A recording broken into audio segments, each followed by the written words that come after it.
Welcome to TLC for the Soul podcast, where soul meets spirit. You have entered into sacred space. I'm your host, Tammy Lynn Chambers, and I'm here to help you shine. Now let's get going on this podcast journey.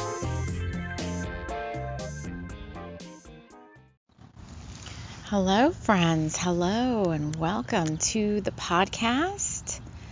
We have a exciting new story to dive into today. And as I've started to record this, it's starting to rain. I'm just going to go with it. A little tent over the phone. I think it's just a little tiny spring shower.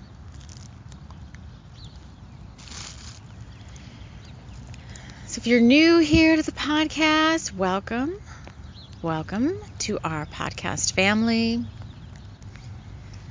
Recording this in March, right before St. Patrick's Day, and the spring equinox is about a week away. If you've been following the podcast as a returning listener, thank you.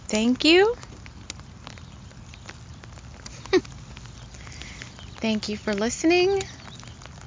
Oh, it's very spring showery now. Let's see. I don't really have a raincoat on, but I'm going to see how showery it's going to get. Oh, mercy.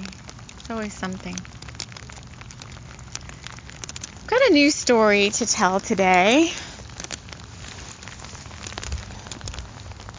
And I'll have to walk a little bit, get under some covering. Kind of coming down kind of hard. So first, I want to share with you, for those of you who are new, how we roll here at TLC for the Soul. Again, if you're returning, thank you so much for sticking with me. This story continues to build on the energies of March when it was recorded.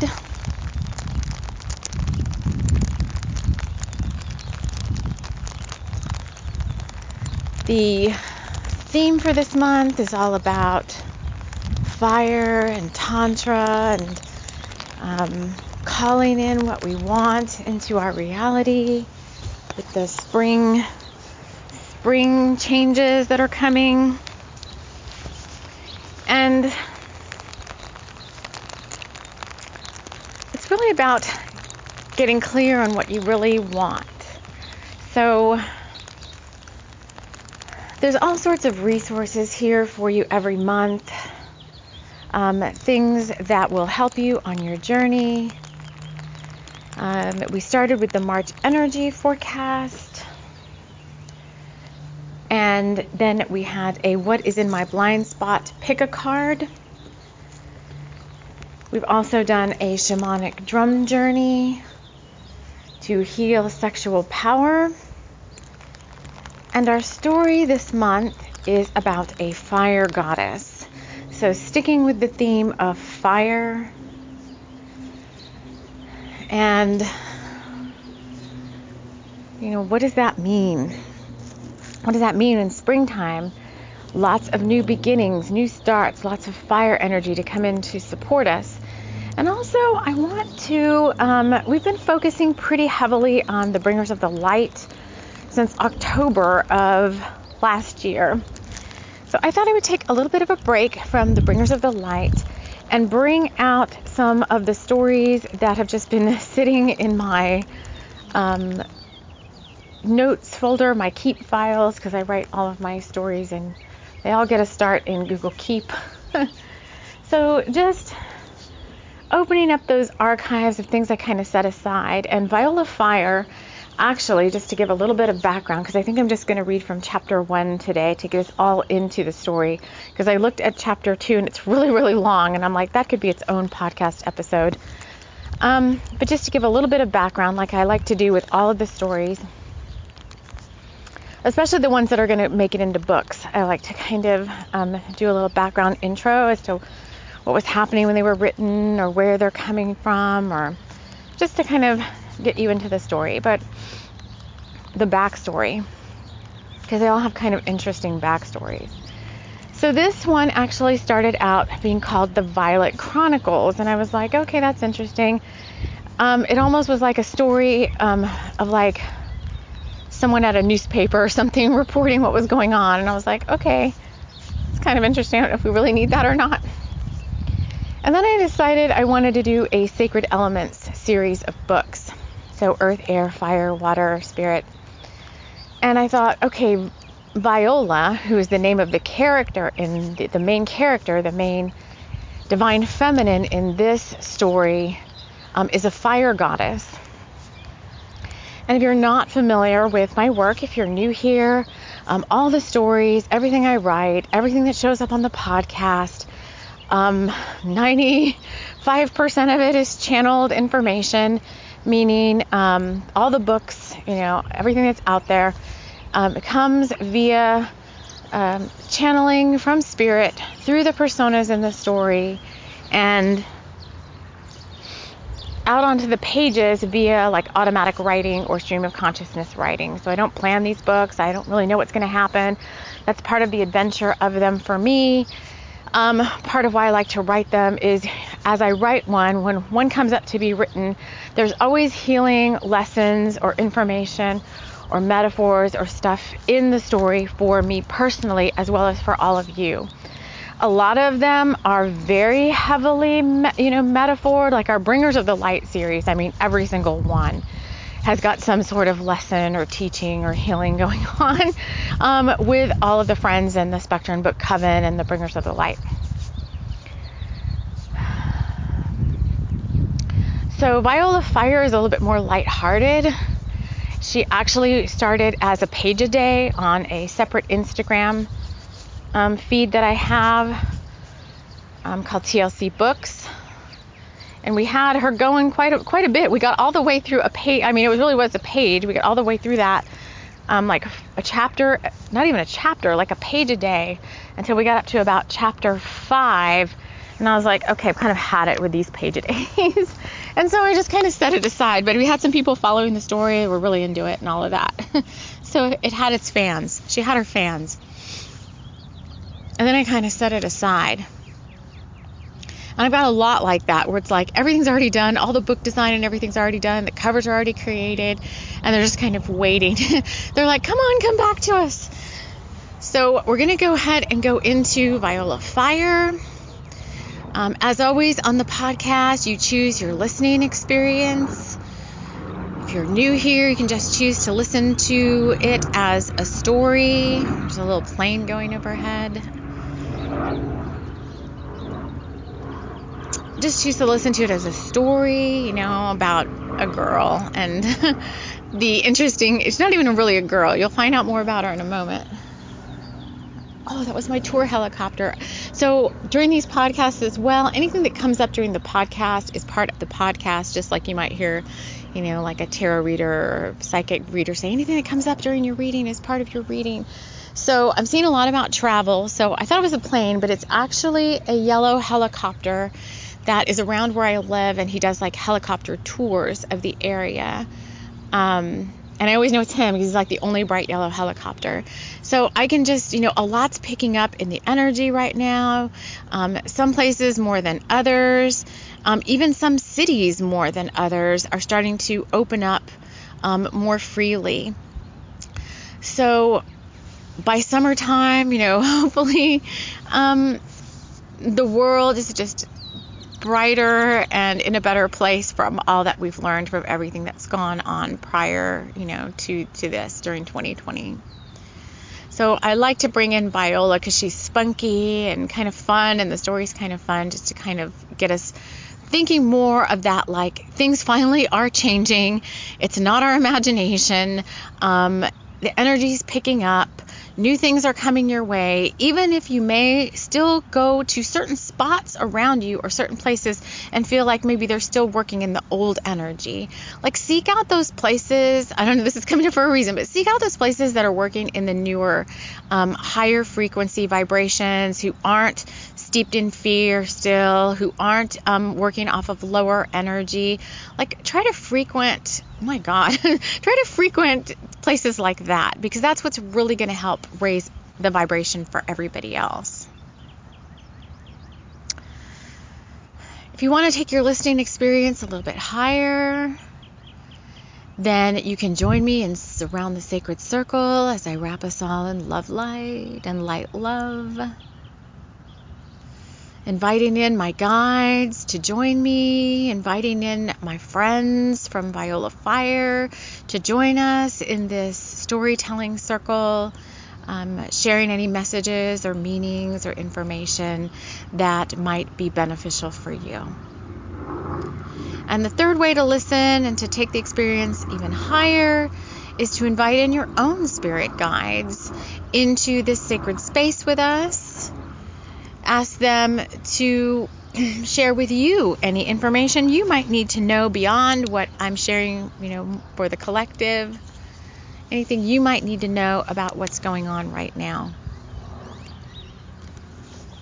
for you and your journey.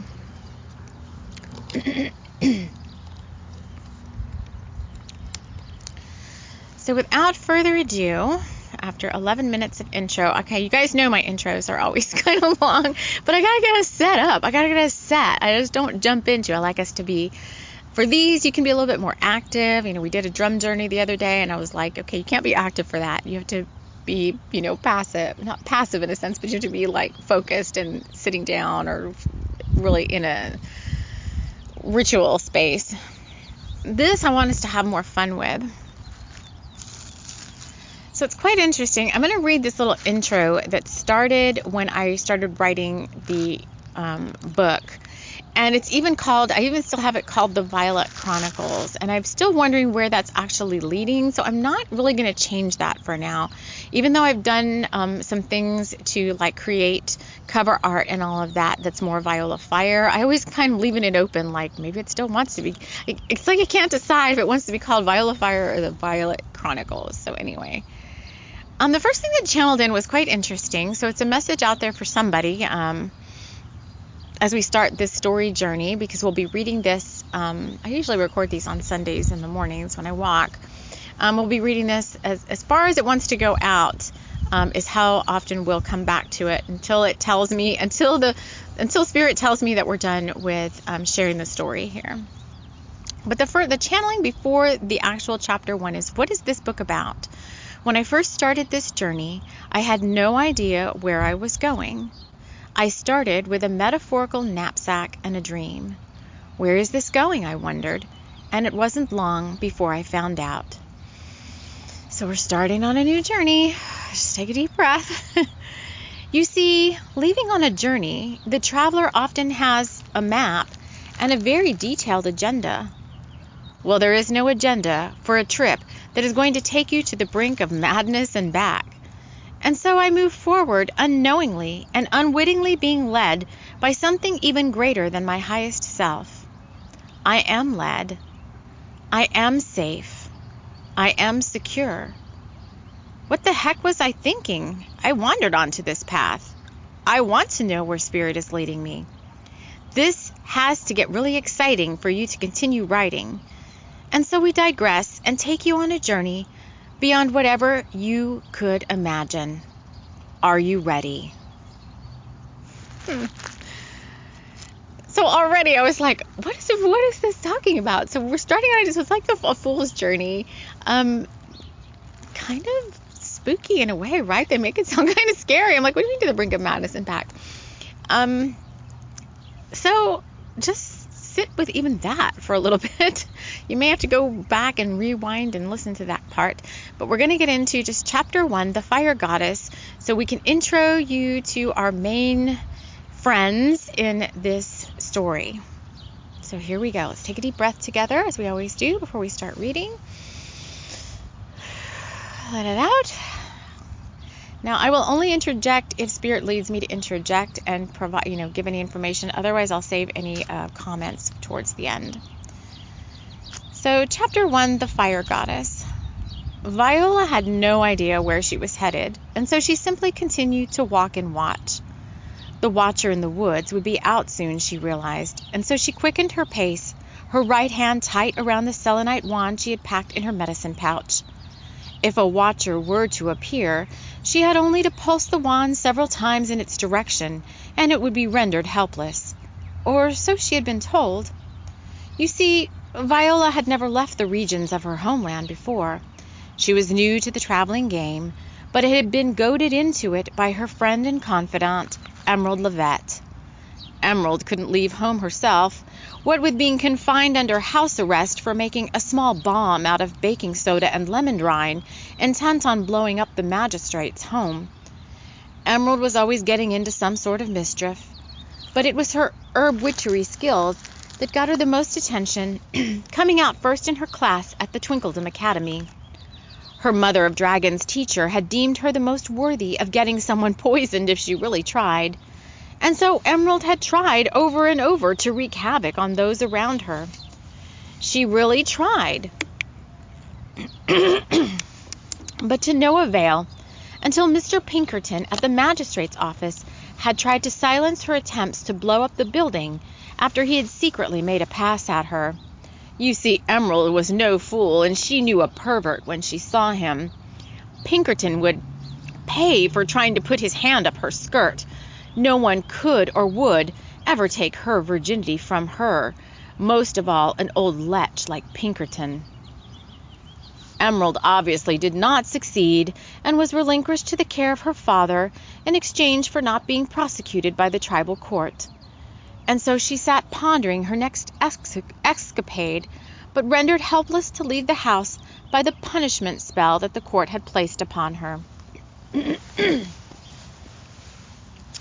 Viola came to a small clearing in the wood and placed her sack of goodies down in order to check the status of her request to the Powwow Lodge to spend the night there in exchange for creating a spell that would remove the gnomes who had taken up residence in the back pasture. Viola knew there really was no spell that could remove a cantankerous gnome, but she had played along with the lodge-keeper, knowing full well she would need a room and a hot bath after a long day's hike in the old wood. As she perused her email messages, she heard something beyond the first clearing of trees. The Watcher was her first thought, and an ancient fear leapt up in her throat. If he found her, she was toast. She ran across the path and hid behind a small elderberry bush. And then she saw it. A small gnome ran across the path and jumped into the bush alongside her. "Welcome, m'lady," the gnome said, putting his hand out for a shake. "Whew, I thought you were the Watcher," Viola said, letting out a sigh of relief. "I don't want to be caught here in the forbidden zone like this," she said, wiping her palm before shaking the gnome's small hand. "Oh, he's not out yet," the gnome said, grasping her hand firmly, but not firmly enough to let on that he really was virile and strong. No need for her to find out the truth just yet, he thought. "My name's Viola. What's yours?" she asked politely, but not really caring much at all. He was a portly gnome, and no interest for a fire goddess such as herself. She, too, was disguised as a young woman in a short cape, halter, and hot pants, the decorum of the day in these parts. Her violet skin had been tinged a pale pink by the light of the sun, and she had made every effort to keep her fuchsia hair pinned up and under a small cap. There weren't many fire goddesses left in Dracona, and she wanted to keep it that way. The Watcher didn't care so much that she might be a fire goddess. He had other needs, and a young girl walking unattended in the old wood might be considered fair prey if she had the mark of the cross on her. Viola had been diligent to conceal the mark at the back of her neck with unicorn makeup made just for the fire goddesses by the Galactic of One. The Galactic of One had been put in charge of protecting the fire goddesses, but Viola, at the young now age of 14, didn't want protection as much as she wanted her freedom. Freedom from what? She still wasn't quite sure. She was sure of one thing, though, and that was that she wanted out of Dracona, and badly. So badly that she had concocted this silly plan to journey out of the protected space of her lands and into the Badlands. the latter receiving its name because it was only the dishonored of the protected spaces who had been sent there as punishment for one small crime or another. The crimes ranging anywhere from trying to steal another's soul light to actually vamping and draining the energy dry from some poor soul. The dishonored ravaged themselves by a greed or lust they couldn't explain that had somehow stolen their very radiance out from under them. Psychic vampires were popping up all over Dracona and other protected lands, and the Galactic of One had been called in to oversee the removal of all vamps, along with placing direct protection over all the fire goddesses, lest one be caught off guard by a lecherous vamp. You see, the vamps could be very debonair and sly, and could seduce the soul fire out of her power before she even realized she had been compromised. Viola had never met a vamp, but she had suspected that there were several around her just watching and waiting. Any sexy and hot young man could be a vamp in disguise, waiting to suck her life force dry. And while she couldn't resist a virile young man, she always had her guard up, for she was a fire goddess, above all else, and nothing was going to take that away from her, with or without her permission. The gnome broke into her thoughts and decided that she was pretty unassuming, and that it must be okay to trust that she wasn't some drifter wanting to take his money pouch. "My name's Grimold," he said, still watching her reaction. "I'm Viola," she said. "Enough of the pleasantries, Grimold. I'm ready to get out of here and to my lodging for the night. Please point me in the direction of Powwow Lodge, and I'll be out of your way," she said, wanting to move on and quickly. "My apologies," said Grimold. "You'll be wanting to go that way," he said, pointing to the north and into the old growth forest. Or was it that way?" he said, slightly unsure of himself as he pointed east towards a small trail that led down to the stream. "Shit, I don't have any phone reception out here," she said, tapping the screen of her phone. "It's getting dark, too. I don't think I'm going to make it there in time." "In time for what?" Grimold said, knowing full well what she was getting at. But before they could ponder which direction was away from the watcher, the woods revealed a great noise, so loud and chilling they had to cover their eyes and ears. It was coming. So that is the end of chapter 1. I don't know, it's just fun. I could say there's some metaphors going on there, but who's psychic vampires? Obviously, that's something that has to do with you keeping strong boundaries. So I would say if there's a message for you when you're listening to this, it's to ensure that you have placed proper strong boundaries around yourself. And what does that mean? That means it could be for anything. It could be, is there something keeping you from working on a creative project or something that you want to get done? Maybe you've been procrastinating about getting something done, and it's your own self that you need to be kind of giving a little finger shaking to, and do some healing work around procrastination. Maybe it's someone in your energy field who either knowingly or unknowingly is trying to kind of take your energy away, because I think there's people that do it unbeknownst to themselves, like you just feel so good to them, so they just want to be close to you, and in doing so they kind of take up a lot of your time and energy, and it can keep you from getting things accomplished. Or sometimes it is wittingly done, someone trying to drain you with just their own negative vibes being projected at you. So the next episode, we get really heavily into the vamps, a vamp in the story. So if anything, I could say let's practice now on creating strong boundaries, and that could just be anything. It doesn't necessarily mean like putting up a shield. Like, I always talk about Master Co, but it's so true what he's saying. So I do have to bring this teaching up, because most of his teachings for me are very significant, and he puts them in very easy to understand terms. But he's like, your shields that you put up that you think are protecting you are only as good as you make them out to be. So for example, he's like, you can have 20 titanium shields around you and a huge boulder of a crystal as your protection, but the minute, he's like, it's the number one, I don't, secret's the right word, but the number one thing to know about psychic protection. It's like, it doesn't matter how many shields you have. If you have a crystal the size of a boulder, he's like, the moment that you allow somebody or something to get to you, all your shields go down, all your shields disappear, and you've basically made yourself vulnerable to whatever you want to call it, psychic attack, or somebody not honoring your boundaries, or you getting mad at a situation, or any of that. And so you could, if that's the case, be putting up, I was to a point where before I heard that teaching, let me tell you, that teaching was pivotal for me. Before I heard that teaching, I was protecting my energy like maybe 3 or 4 times a day, but I never really realized, and there are certain things that do bring it down, like EMFs and stuff that's not necessarily people related, to where I do still shield my energy, but I don't have to reestablish it as often as I did in the past. I'm finding now that it's more like maybe every other day or so, which I think is very significant, and has to do with my meditation practice, really being diligent with that, and with just remembering that one thing that was said in the teaching about, as soon as you let the thing or the situation or the person get to you, all your shields just go to hell in a handbasket.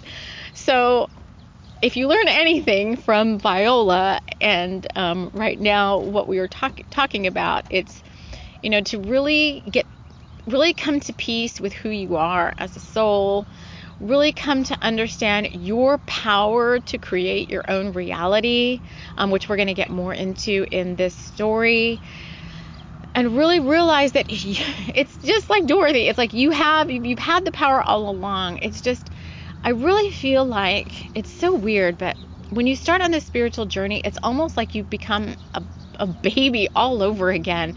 It's like all your life you were doing all these things that we're teaching about now on the spiritual path, but you just weren't doing them like from a very high vibration. But you knew how to manifest, you knew how to love, you knew how to you knew how to accomplish things. But when you start on a spiritual path, you're doing it with a state of consciousness of knowing what you're doing, knowing that you're manifesting and consciously creating, your manifestations, knowing that you're a being of spiritual power and oneness, knowing that you have the power to create your own reality. And it's almost like you have to start all over again from scratch. And if you don't have the right teacher or teachers, then believe me, this is all from personal experience. If you don't have the right teachers for you, if you don't ask for the right teachers to be shown to you, or sometimes you're just not shown because you've got a really big spiritual lesson to learn or some karma to play out. But it's like you can really set yourself up almost for like suffering when you don't have to. That was the other thing. It's like spiritual journey does not have to be suffering for the sake of getting to a higher level of consciousness, a higher plane of being. It doesn't have to be that way. With the right understandings under your belt before you get started. And one of them is you have the power. There's nothing that you can't do. And there's so much support in terms of, angelic and galactic beings and spirit guides and all of that supporting you, that you can do this, but you have to go through the healing part of the journey to understand that to be so.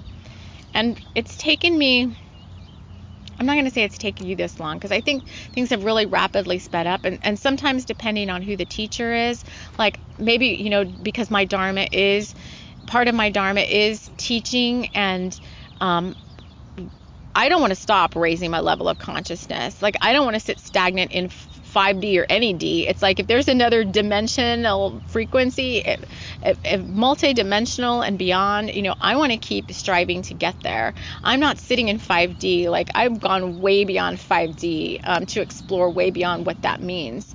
So, it's just like my dharma is such that I had to experience a lot of the things that many of the people I'm going to be teaching and working with are going to experience, so that I can empathize with that part of the journey, and that I have something to add and share there about what my experiences were, and that I can bring healing to you through my words or through, one-on-one sessions or whatever it is, however you encounter me, that I can bring you, some meat to add to help you out. And so all of that is the special sauce for me is my experiences along, some of the same paths that you've been walking. And so it's taken me a good consciously being on the spiritual path, like knowing that's what I was doing, and knowingly starting to do the healing work. This is like year number 8 years now of doing this work consciously and going through, a lot of shit storms to get here, to basically be able to share a lot of these teachings and my thoughts and where I'm at with you all in regards to where I know a lot of you are at right now that are listening. And I think I have a myriad of listeners. When I look at my demographic, it's a pretty wide range of age groups, and age has nothing to do with awakening or not. But I've got, it's really wide, like teenagers all the way up to people in their, it kind of taps out in the 50-ish year old range. So that's pretty big. And the biggest demographic is women, although there are the men. I'm really like, come on, guys, don't let, me being a woman keep you away. There's a lot here for you as well. And so there are more men joining the spiritual path and spiritual journey, divine masculine. I'm like, yes, thank you. Yes, I'm going to start to balance it out finally. So where was all this headed? Okay, big diatribe. But the spiritual protection, I think it sounds like this is going to be maybe a little bit of an overarching theme for this story series, having to work with fire. So if I think about fire goddess, if I think about this story, Viola Fire, as being part of the Sacred Elements series, then fire is all about your power center, your sacral, like your lower chakras, your lower dantian, like your sacral chakra, your solar plexus, and your power center. And so with this story, it feels like we're going to be doing some healing to help you feel more powerful, that you really are in your power, that you really do have the power all along. And if you don't believe that, or you don't feel that to be true, then by the time we get to the end of this story series, you're going to be in a much better space of believing what I'm saying to be so. So I'm going to go ahead and leave it at that. Like I said, when I start these stories, I never really know where they're headed, and Spirit now is showing me through this one that this is where we're going. This is a really fun story. There's going to be a little bit of romance involved, as there are in all of my stories. And if you like what you've heard, you can, if you're coming in through a podcast provider, you can scroll back through the podcast and listen to any of these. We've got storytellings going all the way back to, I think, the fall of 2019 or so is when I started this podcast. I've got a YouTube channel where I also upload the podcast, but if you visit my YouTube channel, same thing, TLC for the soul. I've got other things to help you on your spiritual journey. I've got almost 100 light language videos out there. All of them, I would say, are timeless and can be listened to at any time if light language floats your boat and you're interested in that. And if you want to hear more of the stories that are actually already in more of a book format, then all of my ebooks are available for free.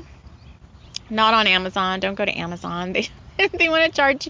They won't let me put anything for free there unless I sign like a contract, not a contract, but basically a contract that says I'll only provide my books through them, and I don't want to do that because I want to reach as many people as possible. So I invite you all to go to Smashwords.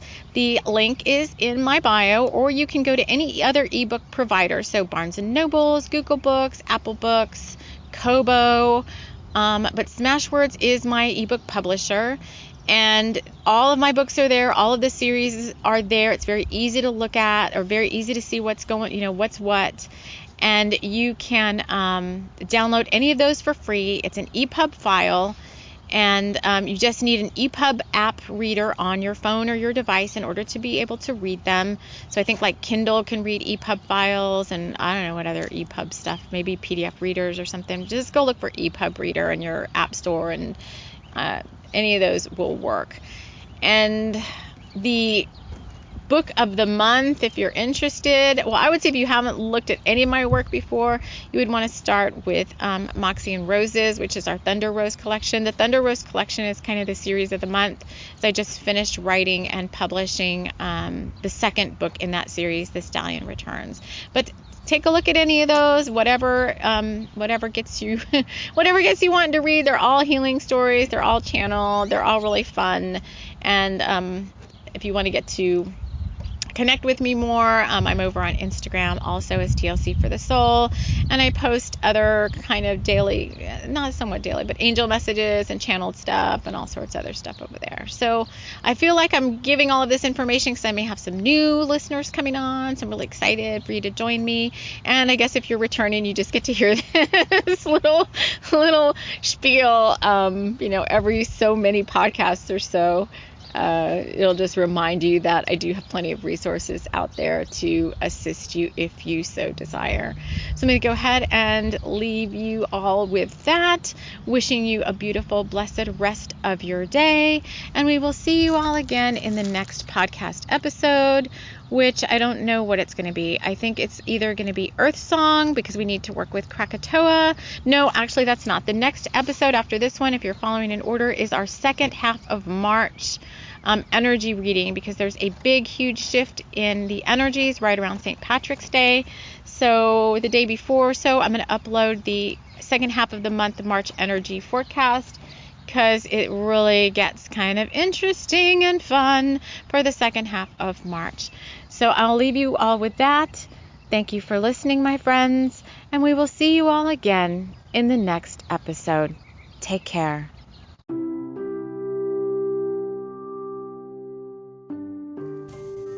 This episode has been brought to you by the Thunder Rose Ranch and Forest, a sacred place where the beings of light surrounding its etheric location are here to teach love to all humanity. We want to thank you so much for joining us. Take care.